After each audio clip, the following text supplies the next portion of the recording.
Welcome to the Retirement Lifestyle Show. I'm your co-host, Roshan and here as always with Adrian Nicholson. Adrian, how are you doing today? I'm doing great, Roshan. I'm excited for our topic today. I've been looking forward to record it for about a week now, so really looking forward to it. How about you? As am I. I like revisiting ideas we talked about before that, in this case, did not quite go as expected in this time frame, but we'll see what we expect, whether we expect it to change, and we should hold the course or make some adjustments. So I'm looking forward today to talk about small cap stocks. As we mentioned in our last episode, towards the beginning of the year, we looked at small cap stocks and treasuries, uh, and versus large cap, and we said, is there an opportunity there? The data, the economic cycle, all suggested as much. And then you fast forward, uh, you know, through the year, and they have significantly underperformed. Great time to say this is not investment advice. This is just a conversation. We're trying to help with your research process. Please look into this on your own, contact your advisor, and if you need help, please reach out to me or reach out to Adrian, and we'd be happy to help. So let's dive right into it. As I mentioned our previous episode, if you didn't listen, was about treasuries, and we taught long-term treasuries, and we talked about the bull and bear case there. And today we'll do the same with small cap stocks. So, Adrian, do you want to start us off with either the bull case or bear case, whichever you. We can start with the bear case. I think that one might be more interesting right now to start. So, what would be your first point on that? So with the bear case, I really have two points that stand out, and they're similar. I'll start with the first one. So to give a little bit of background, small cap stocks have underperformed large cap stocks pretty significantly for the last really 2 years, but I think you can even go back further on how long they've underperformed. And uh, uh, on the bear case side, one of my points is that big companies have been making investments into things like AI, electric vehicles, and cloud, and that has caused them to outperform. And the reason I'd say this would be in the bear case is because if those are the areas that are outperforming and it's the big companies that are putting money into it, if they continue to do so, you could potentially continue to see that outperformance in the large versus small cap space. That's a good one. The first thing that comes to mind, and you might have an answer to this, is don't fight the large caps.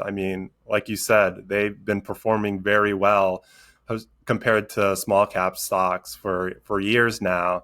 And is that trend most likely going to continue? Like you said, one of the biggest catalysts for some of these large cap companies, you mentioned it, was artificial intelligence. And also, just one of the big things that they were experiencing over the past year is, especially with higher rates right now, they had to be more focused on their cost structure, reducing costs by maintaining their revenue while also having strong earnings. So it looks like large caps too have experienced a lot of things over the past couple of years that, with this added AI feature and all the other benefits that come along with being large companies, it seems really hard to bet against them, so to speak, compared to small cap companies.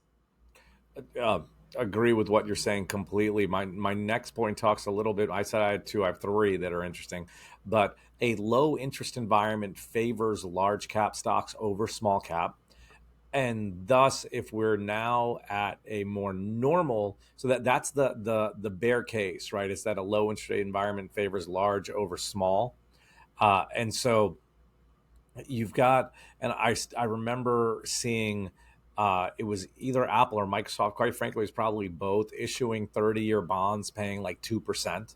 So then you have this low interest rate where these large cap stocks can issue these bonds paying, what treasuries were paying, or less as well. And then you get a rate hike, and if you've got these long-term commitments of capital at low interest rates, the large cap stocks aren't impacted. So then you have the Fed come through and do this fastest rate hike cycle in history. The large cap stocks are pretty much unaffected because they've locked in this capital at low during the low rate environment, whereas small cap stocks fund their businesses a lot through floating rate debt. And floating rate debt, as the term floating rate says, it goes up and down with the markets. So you'd have small cap stocks, their interest cost, there has gone way up, and so thus it would make sense that they've underperformed the last couple of years when the Feds raised rates and the large caps aren't affected and the small caps have really been hurt by it. An interesting fact on this is that I saw was one third of small cap companies, so one third of companies in the Russell 2000 use this floating rate debt to fund their business, whereas it's only 6% of small cap stocks. So just so the percentage in the third lines up, 33% of small companies are using this kind of debt that is very interest rate sensitive, and only 6% of large cap stocks. That's almost it's a 5.5x differential. I mean, that's some really interesting numbers that you just went over there, Roshan. I think ultimately what you have to look at too, which we're kind of touching on, is just the economy when it comes to large versus small cap. That's a very important factor where we see, not all the times, but in most cases, if the economy weakens, if you have a recession, if you just have bad data across the board, large companies tend to be able to weather that storm better than small companies. And you can take the opposite side of what I just said, where if the economy remains strong, you see some improvements, if rates come down and things are looking better, that could be very favorable for small companies like you touched on, Roshan, historically haven't performed to the same level as large cap companies, but with favorable economic conditions could be a good opportunity for investors as well. Because if you think about it too, another piece that you probably have seen a lot too is valuation numbers. That's just the biggest thing that sometimes differentiates large versus small companies, where these large companies have just been doing well. Like you said, their stock prices are hitting all-time highs and they have high valuations, but they can say, hey, it's justified because our cash flow, our earnings expectations, all the futures are looking so good, especially with the way technology is advancing, or depending on whatever sector their industry is advancing, they can capitalize on that.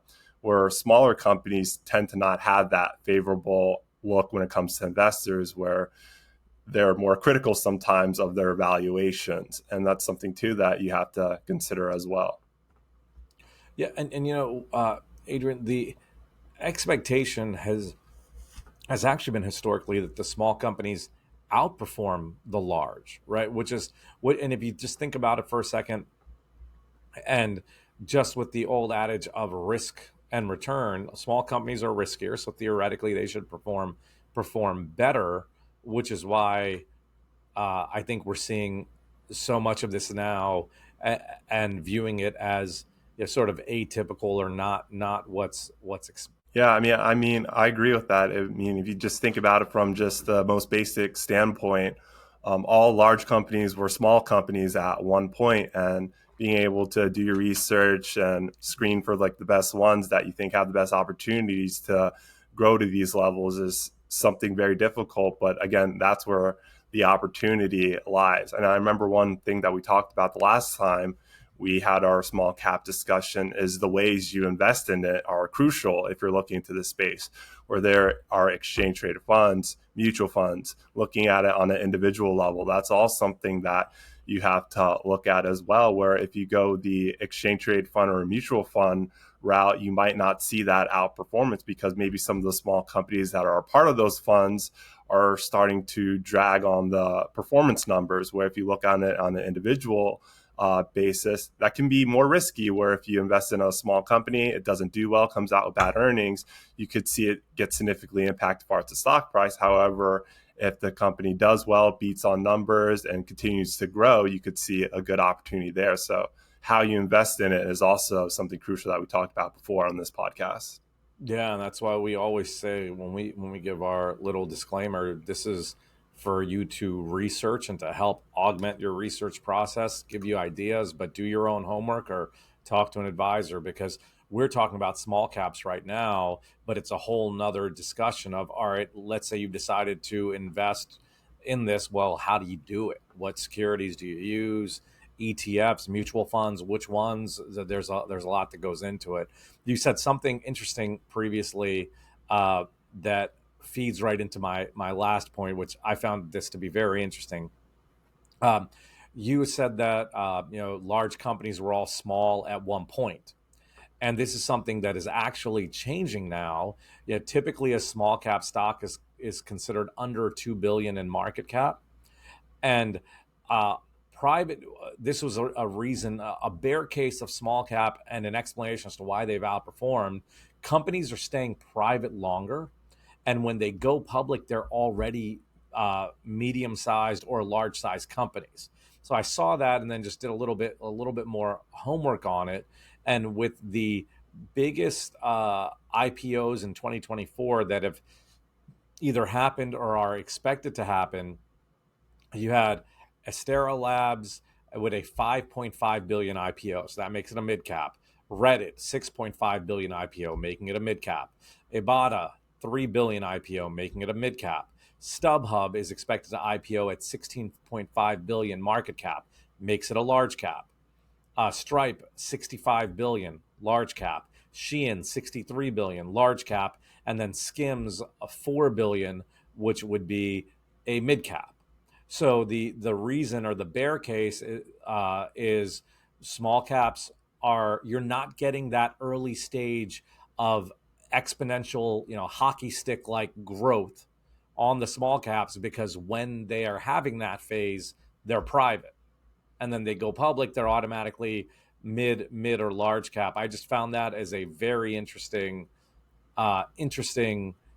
point. Which, as I'm looking at this, and looking at, I've mentioned this on the last episode. Anytime we're researching a topic, I end up with a list of homework. One of my pieces of homework is, should I look more towards mid cap or the SMID SMID small mid cap group, uh, versus looking at small cap for opportunities? Yeah, and I definitely want to do some research as well, just to compare those numbers that you talked about new companies that are coming out are less small, but tend to be more medium and large, compared to if you just go back a couple of years, around 2018, 2019, where it seemed like a new IPO is pretty much coming out every day. And as we know, around 2020, 2021, the IPO market definitely took a big hit. It's starting to Yeah. come back, but not to the same degree that we saw in 2018 and 2019. And just to show that maybe there is a trend where some of these changes do happen over time, and just monitor that to see if there's any opportunities there. Is that trend going to continue, where these IPO markets are going to continue to favor medium and large companies, or could that change? I mean, that definitely, there's a lot that goes into it. Regulation, whether just the economy, what type of companies are coming out, the market too, where sometimes historically speaking, IPOs were very favorable for companies when as soon as they come out. But you have seen some cases where companies come out with IPOs and their stock price doesn't do that good, which just deters other companies from even doing it until the market picks back up again. Yeah, and we have seen it come back, and the IPO market does appear to be healthy right now. Yeah, I mean, it's something that's just to monitor to see if that trend's going to continue, because that's very vital for the markets and just businesses in general. Yeah, Adrian, do you have anything else on your bear case? I don't for right now, unless you have All one, right. we can move on to the bull. No, I want to summarize the bear case and then move on to the bull. The bear case was that the big investments on things like AI, electric, and cloud are being made by large companies. Low interest rate environments have favored large companies, and would theoretically, if you're a bear, you expect that to continue to happen, even though we're at higher rates. And third, companies are staying private longer, so when they go public, they're no longer small. On the bull case, a lot of what we're seeing, I'll actually have multiple points, but I'll summarize them into really two overall points. One is valuation, and the second are rate cuts. So I'll start with the valuation one, and then Adrian, I'd love for you to go into the rate cuts. But small caps are trading at a 30% discount to large cap from a valuation perspective. So to simplify it, small cap from a bull case perspective, small caps are just cheaper. So you're getting a better deal. So arguably you could invest in those. I mean, that's a big one. I mean, we talked about that too earlier on the podcast. And I guess you really have, that's where you have to look on it by a case by case basis, depending on what company you're looking at or what fund you're looking at.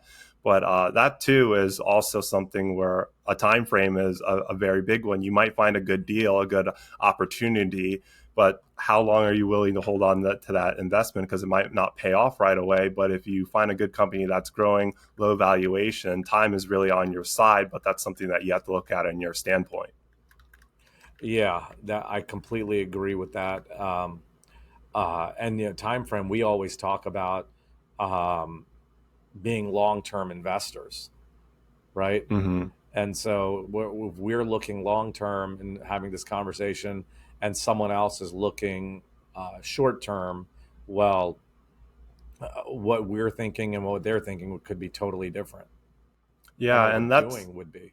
Yeah, and that's too something that you have to look at from a standpoint far as what we mentioned, just the time frame aspect when it comes to let's just take a large cap fund versus a small cap fund where you know investors may be looking at small caps because like you say valuations are looking good, rates may be coming down. That's all a recipe for small caps to start picking up some of those gains that they haven't seen historically versus large cap. But again, what we talked about, the economy, just any catalyst or any negative catalyst in the market can impact small companies compared to large companies. So that time frame aspect is very crucial because again, short term like negative things happening in the market or the economy might not be very favorable for short caps, but if you're willing to stick it out over long term, that definitely pays more in your favor. Where large companies, you might not have that risk out there. Yeah, and the risk thing, especially when it's looking at economically, I think you've got the economic risk across both. It's just you get a greater impact on the small cap, which actually goes well into the next point here, which is sort of the opposite of what I just said. When you have rate cuts, so you have rate cuts, that's a catalyst that for stocks, and that catalyst will impact small caps greater than large cap stocks. Mm-hmm.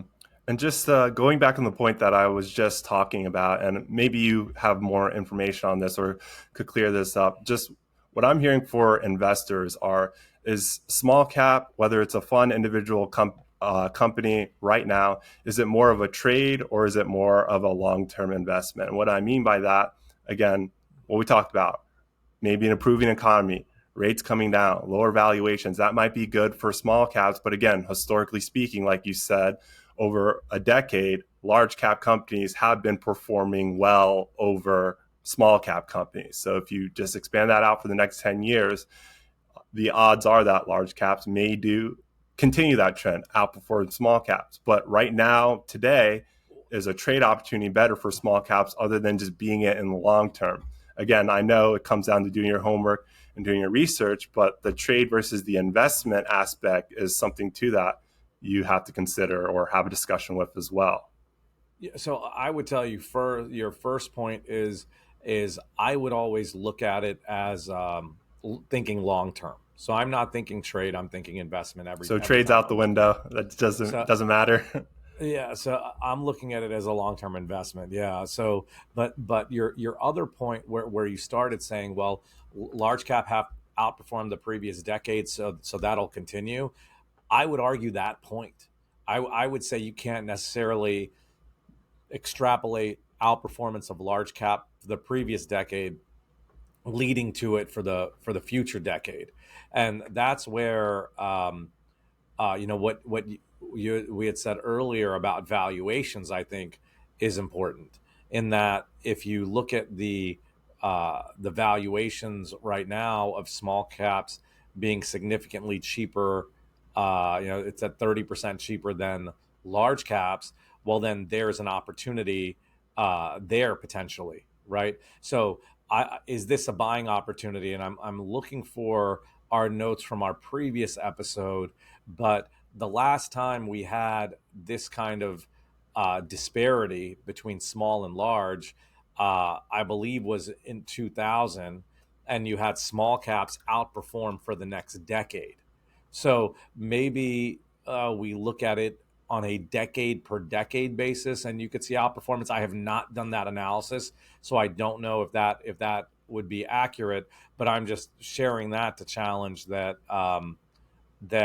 small caps are that because large caps have outperformed the previous decade, that'll happen the next decade. I think that is um, I'd say that's probably unlikely, right? I would Hmm. I would really think the opposite, that because there's a better valuation opportunity in small cap, there may be a better opportunity for outperformance there.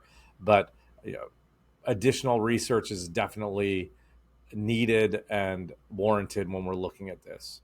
Yeah, and it necessarily doesn't have to be one or the other. I mean, that's why I think this conversation is just very valuable, just highlighting that small caps could be an opportunity. I mean, if you're somebody that's very heavily invested in large cap growth companies, just in one sector as well, and that's been performing very well for you for the past couple of years, but you have to really consider, is that trend going to continue? Am I well diversified? Have I done enough research to just justify how my portfolio is structured in this space, where maybe you look somewhere else, or seeing what other opportunities are out there, or how you diversify that equity part of your portfolio, and just see, am I too concentrated in one area? And that might be a good thing, but looking at other opportunities, diversifying can definitely help smooth out your returns and be a little bit more consistent, and also protect you on any downside risk that might be out there for your portfolio. Yeah, and that may be for someone listening. That may be a simple conclusion to this. When you review your portfolio, is it as simple as rebalancing? And particularly with what's happened this year, your large cap will be a greater percentage of the portfolio today in August compared to January because it's outperformed, and you can rebalance to naturally sell the large cap that's outperformed into buying the small cap, or in our previous episode the treasuries. Once again, not advice, just interesting thought from Adrian, what you just said. I did find that data point, and the data point was that the last time that you had this kind of disparity in price to book for the small caps versus large cap, small caps then outperformed for the next 12 years. So, and this was in 1999. So that's where what you had said earlier is very interesting to me, because a lot of people will do the same analysis. They'll say, well, large caps outperformed, that'll continue.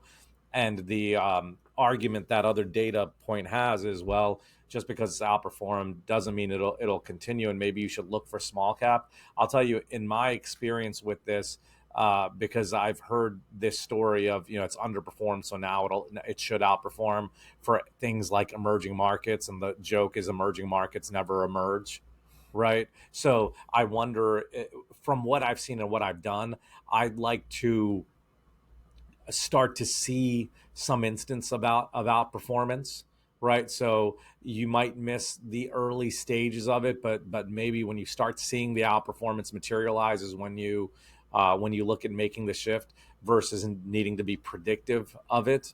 But that's a tough one too, right? Because how are you going to know when the right time is? Which is why I go back to valuations, and earlier the talk of investment type being long term versus short term investors. Because if you're thinking as a long term investor versus a trader, um, and you can make subtle adjustments and shifts and hold for the long term, then you are less concerned about, am I right today or tomorrow? As long as you are right in general, it should go in your favor. So just find that part of what you had said very interesting. I'm always looking at and hoping that we're useful to our listeners for how to execute, how to actually do something. And I think that to me would be a very important part or takeaway from this episode. What you had said earlier about, well, how do you execute, is in what funds, ETFs, stocks, etc. And in addition to that, are you long term or short term trader versus investor, and making all those decisions as you do your research and analysis and that'll help you decide if it's worth your time to even do additional research and analysis. Yeah, definitely worth your time and just see who you are as an investor or how what you have currently, does that line up right now with how you want it to be going forward based on everything that we talked about today is very crucial. I mean, sometimes it is good to automate too, but you always have to just check in and look at it just to make sure that you're concentrated in the right areas. Everything still lines up with your goals and timeframes is also something important. So it's definitely worthwhile to take another look at. Yeah, completely agree. We touched on this briefly, but this to me, yeah, I said it's valuation and monetary policy with the rate cuts and what we said earlier about the floating rate debt. So if you expect rate cuts and that will automatically lead to about a third of companies having higher earnings. Theoretically, we'll see what they do with their money, but I should say it will lead to about a third of companies having lower interest costs, which could potentially translate to higher earnings per share. And if a recession's avoided, even without that, earnings have looked pretty good. So you could have a potential compounding effect in the small cap space where earnings look good, we avoid a recession, so that'll continue, and then the rate cuts will just increase earnings as well because interest expense is down, which could lead to a very good opportunity into the small cap space. Yeah, that is interesting. I mean, maybe that's where your research might point you right away. If you're just looking at an individual small company, looking at its balance sheet, checking its liabilities, seeing if it has high, low interest rate debt can be something that might be something that really determines whether an investor buys investment or not. Yeah, and I've definitely already seen this, right, with stocks that are debt heavy, small and mid that are expanding via debt. I'm seeing that their stock is very much tied to what the speculation is on interest rates and what's going to happen. I've got one last point, Adrian. I just want to mention that I found interesting. It was that U.S. economic gains from reshoring, the CHIPS Act, and infrastructure investments favor small caps over large caps. So there's potentially a lot more money coming in that space. A lot of it from government spending that would impact small caps. Yeah, Anything and else that you have to add, Adrian, on the in the small cap space? well, what you just mentioned then really makes it seem like this. I mean, this is given with any investment, though, but what you just mentioned about technology, the infrastructure, the CHIPS Act, that's definitely sector specific when it comes to small caps. So that's a good way Yes. for you to maybe vet small caps just to see what area you want to begin your research and start looking into just to see if that opportunity is available.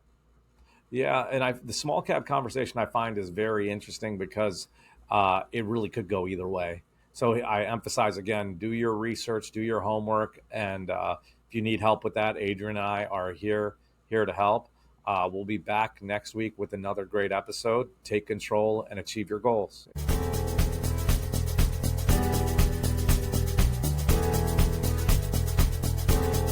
Schedule a conversation with Roshan, Adrian, or Eric today at retirementlifestyleshow.com. Roshan and Eric are certified financial planner practitioners. They, along with Adrian, are investment advisor representatives and serve clients across the U.S. with financial planning and investment advice through Arate Wealth. If you found this show helpful, gained knowledge, or enjoyed the time you spent with us, tell your friends and leave us a 5-star review. This will help others discover the show. To access our show notes, to download any of the tools mentioned in today's podcast, to ask us a question, or to schedule a conversation, go to retirementlifestyleshow.com. All opinions expressed by podcast hosts and guests are solely their own. While based on information they believe is reliable, neither Arate Wealth nor its affiliates warrants its completeness or accuracy, nor do their opinions reflect the opinion of Arate Wealth. This podcast is for general informational purposes only and should not be regarded as specific advice or recommendations for any individual. Before making any decisions, consult a professional. The show hosts offer investment advice through Arate Wealth Advisors, LLC, an SEC-registered investment advisor, and securities through Arate Wealth Management, LLC, member FINRA, SIPC, and NFA. Finally, our music is The Chance by Jason Shaw in Audionautics. is part of the YouTube audio library, and it's licensed under a Creative Commons license. I am Ray Voices. Thank you for listening.